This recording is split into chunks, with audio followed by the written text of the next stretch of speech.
오늘 본문은 세례 요한이 요단 강가에서 많은 사람에게 회개의 세례를 전파하면서 이사야 40장의 내용을 이야기하는 것으로 시작하고 있습니다.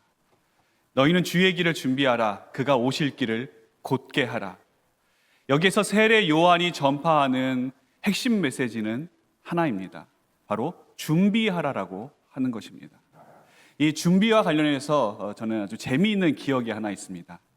제가 군대에 있을 때에 어느 날 중대장님이 저를 부르시더니 우리 연대에 사단장님이 방문하신다는 그런 예고가 내려왔다는 겁니다. 그래서 사단장님이 연대에 헬기를 타고 오시는데 그 헬기장이 오랫동안 쓰지 않아서 방치되어 있으니까 거기 좀 예초 작업을 하고 깨끗하게 정비를 해라, 그런 이야기를 해주셨습니다. 제가 우리 소대원들을 데리고 아주 열심히 그 한여름에 땀을 뻘뻘 흘려가면서 헬기장을 깨끗하게 치워놨습니다.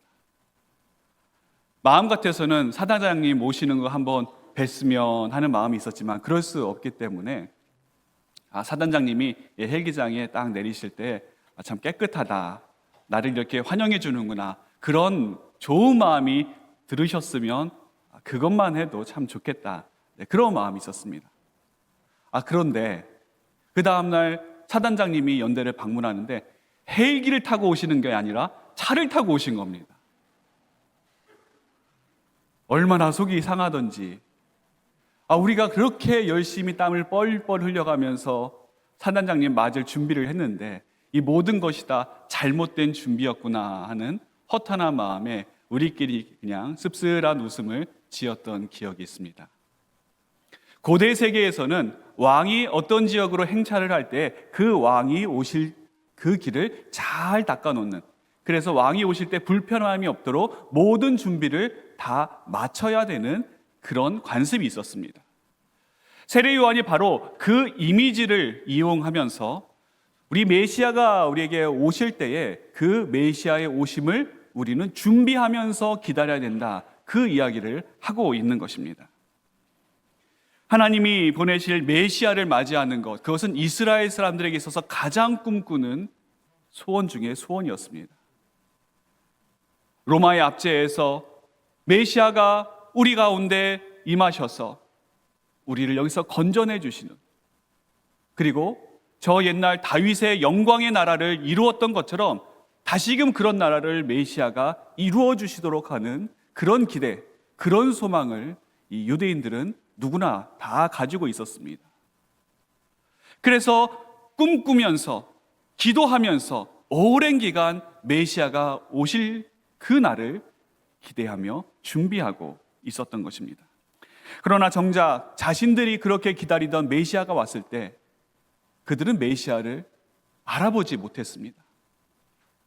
그 메시아를 알아보지 못하고 오히려 그 메시아를 십자가에 못 박아 죽이고 말았습니다. 무엇이 문제입니까? 그들이 준비가 소홀했던 것 아닙니다. 마음이 없었던 것도 아니고 열정이 부족했던 것도 아닙니다. 다만 기다림의 방향이 틀렸고 준비하는 내용이 잘못되었던 것입니다. 그럼 주께서 오실 길을 준비하는 우리 그리스도인들은 어떻게 그 길을 준비해야 되는가? 오늘 본문은 그것을 우리에게 잘 말씀해 주고 있습니다. 주님의 오실 길을 준비하는 우리가 해야 될 중요한 두 가지가 있습니다. 하나는 하나님 앞에서 철저하게 회개하는 것과 다른 하나는 그 회개에 합당한 열매를 맺는 것입니다. 여러분, 우리가 하나님 앞에 회개하는 것 얼마나 중요한 일인지 모릅니다. 그 회개한 사람이 회개한 증표로 받는 것이 세례입니다. 세례라고 하는 것은 내가 예수 그리스도를 나의 구주로 영접합니다, 나의 삶의 주인으로 모셔드리겠습니다, 이전에 내가 살았던 모든 삶과 나는 단절하고 나의 삶을 주님께 드리겠습니다라고 하는 회개의 증표로 받는 것입니다. 세례 요한이 요단 강가에서 사람들에게 세례를 베풀었을 때 그가 어떤 세계를 전파했는가? 성경은 뭐라고 이야기합니까? 죄 사함을 받게 하는 회개의 세례를 그가 전파했다고 이야기하고 있습니다. 지난 1월 마지막 주에 사도행전 2장의 본문을 가지고 말씀을 드린 적이 있습니다. 그때 베드로가 성령 충만해서 사람들에게 복음을 전하자 3,000명이 회개하고 세례를 받는 역사가 일어났습니다. 그때 베드로가 이야기했던 부분도 이 회개에 대한 내용입니다. 너희가 회개하여 각각 예수 그리스도의 이름으로 세례를 받고 죄의 사함을 받으라. 가장 먼저 회개에 대해서 이야기하고 있는 것입니다. 회개라고 하는 것은 단순히 나의 죄를 고백하고 나의 잘못을 인정하는 정도가 아닙니다. 나의 모든 삶의 방향을 하나님께로 전환하는 삶의 대전환이 바로 성경이 말씀하는 회개라고 하는 것입니다. 제가 계속해서 이제 신방을 하면서 참 많은 은혜를 제가 받고 있습니다. 각 가정들이 어떻게 예수님을 믿게 되었고 또 어떻게 우리 전주 산돌교회에 오게 됐는지 그 이야기를 쭉 들어봤는데, 어떤 가정은 처음에 예수님이 누군지 교회가 뭐 하는 곳인지 전혀 알지 못했는데 누군가의 전도를 받고 지금은 아주 신실하게 신앙생활 잘하고 계시는 분들이 있습니다. 또 어떤 가정은 저 가정만큼은 교회 나올 상황이 안 되기 때문에 저 가정은 전도를 해도 소용이 없다, 누구나 그렇게 알고 있는데 어떤 분이 끈질기게 전도를 해서 그 전도의 열매로 그 다음부터 우리 교회에서 지금까지도 아주 믿음 생활 잘 해오면서 또 우리 목장을 잘 섬겨주시는 그런 분도 있습니다. 또 어떤 분은 예수 믿기 전에는 술, 담배에 쩌들어 살았는데 예수 믿은 다음에 이 술, 담배를 딱 끊고 이제는 거룩한 삶을 살아가는 그런 놀라운 삶의 변화를 일으키신 분도 있습니다. 제가 이 이야기를 쭉 들으면서 제 마음 가운데 들었던 생각은 이분들이 회심하셨구나. 하나님께서 이분들에게 회개케 하는 역사를 부어주셔서 우리 전주산돌교회에 나올 수 있도록 인도해 주셨구나. 그런 깊은 마음의 감동을 받았습니다. 여러분, 사람이 변하고 그의 인생이 변화되는 그 놀라운 일들, 그것이 옛날에는 있었는데, 옛날에는 회개하고 옛날에는 그렇게 예수 믿지 않는 사람들이 교회에 나오는 그런 일들이 많았는데 이제는 그런 이야기들이 옛날 이야기로만 들려지고 있고 또 교회에 더 이상은 찾아볼 수 없는 그런 화석처럼 남아있는 그런 교회가 있습니다. 슬프게도 그런 교회는 생명의 역동성이 사라진 교회입니다. 말씀은 선포되는데 그 말씀에 대한 아무런 응답이 없습니다. 교회는 사람이 많이 모이고 예배는 많이 드린다고 하는데 그 가운데 하나님의 말씀을 듣고 정말 그 앞에서 철저하게 회개하는 사람들, 다시금 그의 심령이 변화되어서 하나님 앞에 하나님의 자녀로 살겠다라고 고백하고 다짐하는, 그리고 실제로 그런 삶을 살아가는 사람들은 그렇게 많지 않은 것, 그것이 오늘 한국교회의 안타까운 현실 아니겠습니까? 회개의 역사가 사라져버리고 희미해지고 그런 교회는 결국 정체될 수밖에 없고 생명력이 사라져버릴 수밖에 없습니다. 하지만 감사하게도 우리 전주 산돌교회는 그 하나님의 회심케 하시는 역사가 생생하게 살아있는 교회구나. 하나님께서 우리 교회 성도들 가운데 놀라운 회개의 역사를 부어주시고 그것이 옛날 이야기로만 전해지는 것이 아니라 오늘 지금 우리의 현장 가운데 생생하게 나타나는 그 은혜의 놀라운 사건이 우리에게 얼마나 많은지, 여러분, 이게 얼마나 큰 우리에게 은총이 되는지 모릅니다. 우리 교회가 바로 그런 교회구나라고 하는 것을 제가 참 많이 느끼게 되었습니다. 사람이 삶을 바꾼다라고 하는 것 결코 쉽지 않습니다. 평소 생활 습관 하나도 바꾸기 어려운데 내가 그동안 살아왔던 삶의 패턴들, 이것을 바꾸는 것이 얼마나 어렵겠습니까? 내가 가지고 있었던 나의 가치관들, 나의 생각들, 이걸 버리는 게 결코 쉬운 일이 아닙니다. 그동안 내가 살아왔던 나의 계산들, 나의 주장들, 이것들을 내려놓는 게 인간의 힘으로는 되는 것이 아니죠. 하나님께서 우리와 함께 해주시고 이 회심케 하시고 회개케 하시는 놀라운 역사를 부어주셨을 때에 우리는 나의 계산과 나의 이익으로, 나의 생각으로 사는 사람들이 아니라 하나님의 인도하심을 따라, 하나님의 이끄심을 따라 살아가는 하나님의 사람들이 될 수 있는 것입니다. 이전에는 내가 의지하고 내가 의뢰했던 세상의 모든 것들, 그런 것들 다 내려놓고 이제부터는 우리 주님의 손을 붙잡고 우리 주님을 의지하며 그분만을 앙망하며 살아가는 그 아름다운 믿음의 삶을 우리가 살아갈 수가 있게 되는 것입니다. 그러므로 이런 것은 우리의 의지나 결심으로 되는 것이 아니라 온전한 하나님의 은혜가 우리에게 임했을 때에 그때서 우리가 그런 귀한 삶을 살아갈 수가 있는 것입니다. 종교개혁자 존 칼빈은 기독교 강요에서 회개에 대해서 회개는 신앙에서 나오는 것이며 참된 회개는 신앙 없이는 결코 존재하지 않는다라고 이야기를 했습니다. 진정한 회개는 우리에게서 나오는 것이 아닙니다. 우리 하나님께서 우리에게 믿음을 주셔야지만, 회개할 수 있는 마음을 주셔야지만 우리가 하나님 앞에 진정한 회개를 올려드릴 수가 있는 것입니다. 그러니 여러분, 회개하는 것이 부끄러운 것이 아닙니다.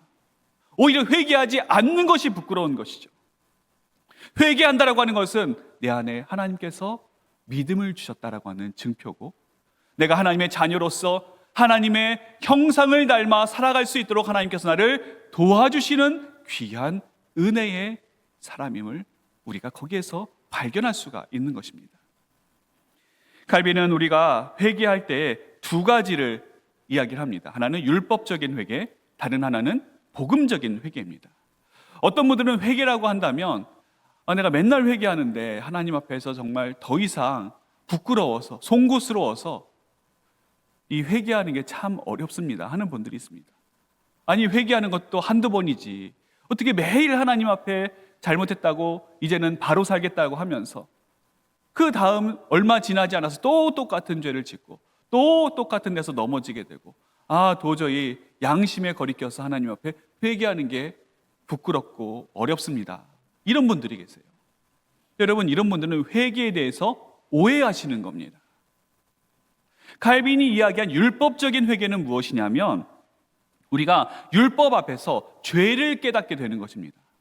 율법 앞에서 죄를 깨닫게 되면 우리가 얼마나 큰 죄인인지, 그리고 우리가 하나님 앞에 섰을 때 얼마나 큰 어려움 가운데 설 수밖에 없는지를 공포심을 느끼게 되는 것입니다. 내가 이렇게 구원받을 가능성이 없는 사람이구나, 절망을 느낄 수밖에 없는 것이죠. 그래서 하나님을 믿기는 하는데 하나님을 원수 갚는 심판주로 믿고 무서운 하나님, 혼내시고 벌 주시는 하나님으로만 생각을 합니다. 물론 이런 율법적인 회개가 회개를 시작하는 데 있어서는 필요합니다. 하지만 우리는 이런 율법적인 회개에만 머물러 있는 것이 아니라 더 높은 차원, 더 중요한 차원인 칼빈이 이야기했던 복음적인 회개로 넘어가야 되는 것입니다. 복음적인 회개는 하나님의 복음 앞에서 은혜를 깨닫는 것입니다. 내가 구원받을 수 없는 죄인인데, 가능성 없는 죄인인데 복음의 은혜로 말미암아 내가 오늘도 하나님의 존전에 설 수 있게 되는구나. 그래서 복음적인 은혜는 우리로 하여금 더 하나님께 가까이 나아가게 만듭니다. 하나님께로 돌아가게 만듭니다. 이 복음적인 회개를 하는 사람은 회개를 하면 할수록 하나님의 깊은 은혜를 체험하게 됩니다. 하나님 앞에 나아가지 않고서는 견딜 수 없고, 하나님 앞에 서지 않고서는 내가 살아갈 수 없는 존재임을 누구보다도 잘 깨닫게 됩니다. 그래서 회개하면서 낙심하는 것이 아니라 오히려 소망이 샘솟게 되는 것, 그것이 바로 복음적인 회개입니다. 다윗이 밧세바를 범하고 나서, 그리고 충신인 우리아를 죽이게 그렇게 내버리고 나서 나단 선지자가 그를 찾아와서 무섭게 질책을 합니다. 그때 다윗이 어떻게 합니까? 하나님 앞에 바짝 엎드려서 나를 주 앞에서 쫓아내지 마시고 주의 성령을 내게서 거두지 말아 주옵소서, 눈물로 그 앞에 회개하였습니다. 다윗이 했던 이 회개가 바로 복음적인 회개의 좋은 예입니다. 사랑하는 성도 여러분, 오늘 우리가 하나님 앞에서 회개해야 될 회개가 바로 이런 회개입니다. 우리는 회개하면서 주님께서 오실 길을 우리가 준비한다라고 생각을 합니다. 그런데 여러분, 솔직히 말해서 주님이 오실 길을 우리가 무엇으로 준비하겠습니까? 무슨 도움이 되겠습니까? 주님이 오실 때 우리가 하는 모든 것들은 방해가 되었으면 되었지 아무런 도움이 되지 못합니다. 그러면서 내가 뭔가 해보겠다, 내가 뭔가 주님을 위해서 열심히 살아보겠다, 물론 그런 마음은 중요하지만 그런 것들로 인해서 주의 길이 준비되는 것이 아닙니다. 그러므로 우리가 준비하는 것이 아니라 하나님께서 우리를 준비케 하십니다. 하나님의 은혜로, 하나님의 능력으로, 하나님의 권능으로 우리를 하나님의 사람으로 만들어주시고 우리로 하여금 주의 길을 마땅히 준비할 수 있는 귀한 하나님의 백성으로 오늘도 우리를 다듬어 가시고 우리를 빚어주시는 것입니다. 우리가 주님을 맞이할 준비가 되도록, 우리 주님께서 오시는 일을 회개함으로 닦아놓을 수 있도록 하나님께서는 우리에게 크신 은혜를 베풀어 주십니다. 그리고 마침내 우리로 하여금 하나님의 구원을 바라보게 하십니다. 오늘 5절에 세례 요한이 이렇게 이야기합니다.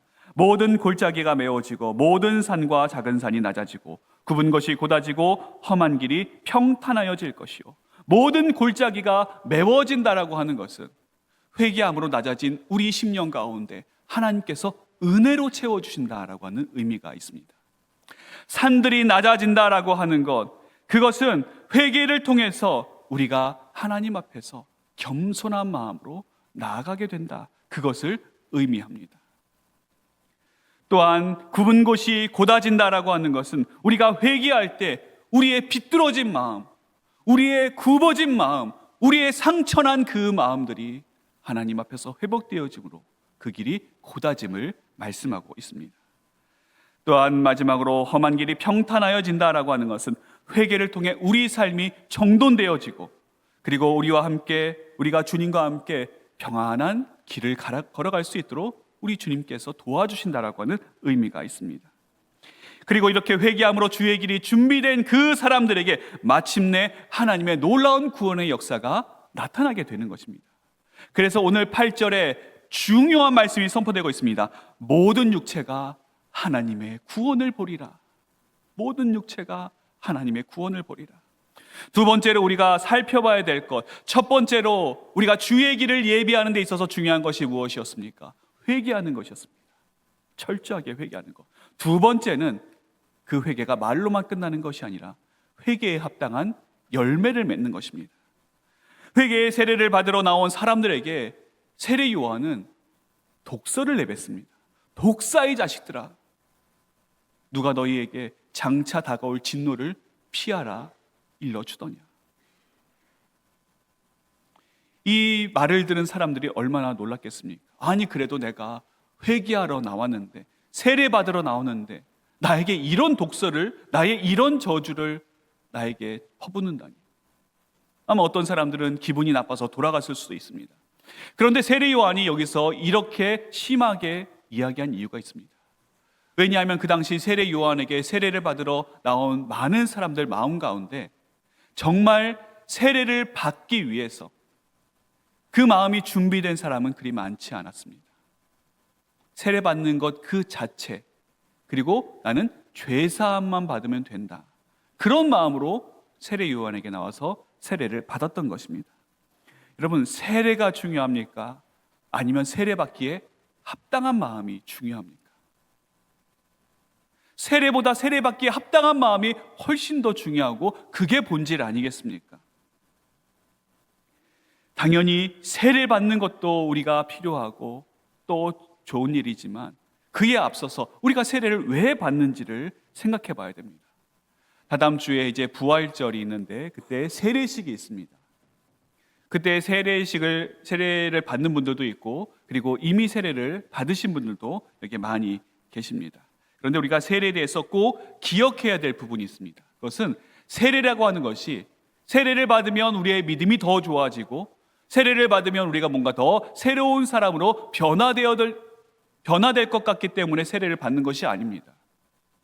예수님을 나의 구주로 고백하고 그 믿음 가운데 믿는 사람들이 받는 것이 바로 세례인 것이죠.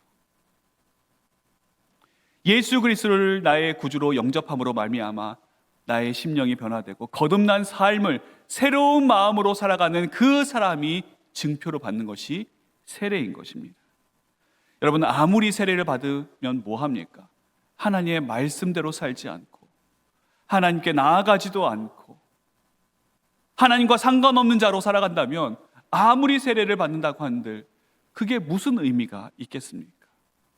세례 요한이 말한 것은 세례 자체가 아니라 세례에 합당한 삶, 즉 회개에 합당한 열매가 우리에게 필요한 것임을 강조하면서 이야기하고 있는 것입니다. 그래서 세례 요한은 이야기합니다. 회개에 합당한 열매를 맺으라. 회개에 합당한 열매를 맺으라. 그럼 이 회개에 합당한 열매란 무엇을 말하는 것입니까? 첫 번째는 믿음입니다. 여러분, 우리가 회개함으로, 세례를 받음으로 회개하는 삶을 살게 되고, 그리고 우리가 이제는 하나님의 사람으로 살아가기로 결단했다라고 한다면 우리의 삶은 믿음으로 사는 삶이 되어야 됩니다. 이전에는 눈에 보이는 것으로 살았습니다. 이전에는 내가 경험한 것, 내가 체험한 것으로 살았습니다. 이전에는 내가 계산하고 내가 판단하고 나의 주장대로 세상을 살아왔습니다. 하지만 이제는 아닙니다. 이제는 믿음으로 살아가는 것. 비록 보이지는 않지만, 만져지지는 않지만 우리 주님께서 나와 함께 하시고 우리 하나님께서 지금도 나와 살아 함께 동행하신다라고 하는 그 믿음으로 살아가는 삶. 그 주님께서, 그 하나님께서 나의 삶을 붙들어 주시고 나와 함께 해주시고 시마다 때마다 돕는 은혜로 나에게 역사해 주신다라고 하는 그 귀한 믿음 가지고 살아가는 삶. 그것이 바로 우리가 살아가야 될 믿음의 삶이고 회개에 합당한 열매 맺는 삶인 것입니다. 히브리서 11장에 보면 많은 믿음의 선진들에 대한 이야기가 나옵니다. 여기에 아브라함부터 시작해서 수많은 사람들이 나오는데 이들이 하나같이 다 공통점이 하나가 있습니다. 그것은 그들이 믿음으로 살았다라고 하는 것입니다. 그들이 다 완벽한 삶을 살았던 것이 아닙니다. 그들이 다 완전한 삶을 살지 못했습니다. 그들도 실수가 많았고 잘못을 많이 저질렀고 참으로 연약한 인생들을 순간순간 살았었습니다. 그럼에도 불구하고 우리 하나님께서는 다른 것들 보지 아니하시고 단 한 가지 믿음만 보셨습니다.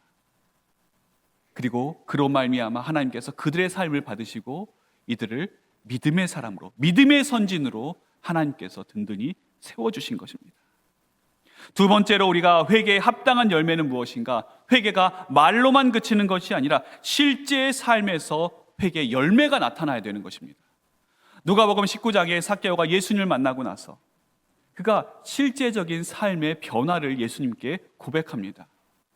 내 절반의 반을 가난한 자들에게 나누어 주겠사오며 혹시 내가 남의 것을 속여 빼앗은 일이 있으면 4배나 갚겠나이다.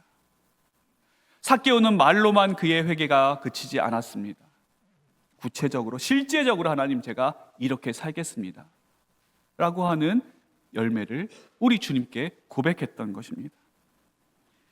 최근에 기독교 여론조사에서 한국 사회가 우리 교회를 얼마나 신뢰하는지 그 신뢰도를 조사한 적이 있습니다. 2026년 지난 3월에 최근에 발표한 내용인데 여러분, 한국 사회가 교회를 얼만큼 신뢰하는 것 같습니까?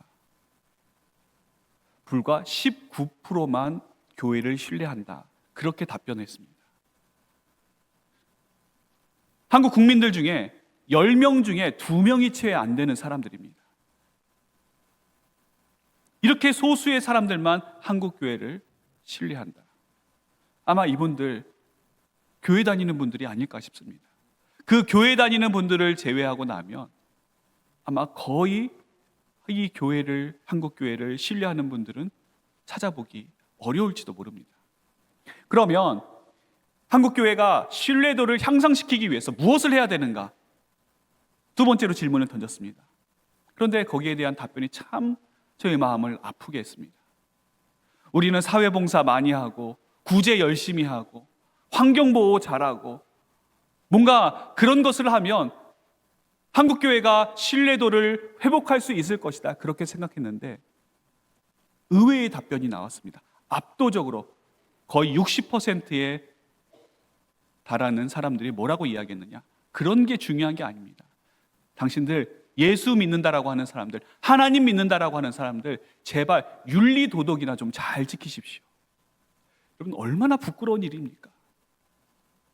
우리가 하나님의 자녀라고 이야기를 하는데, 우리가 예수 그리스도로 말미암아 거룩한 삶을 살아가는 존재들이라고 하는데, 세상에서 믿지 않은 사람들은 우리에게 윤리 도덕 좀 그거라도 좀 잘 지키십시오, 이걸 이야기하는 겁니다.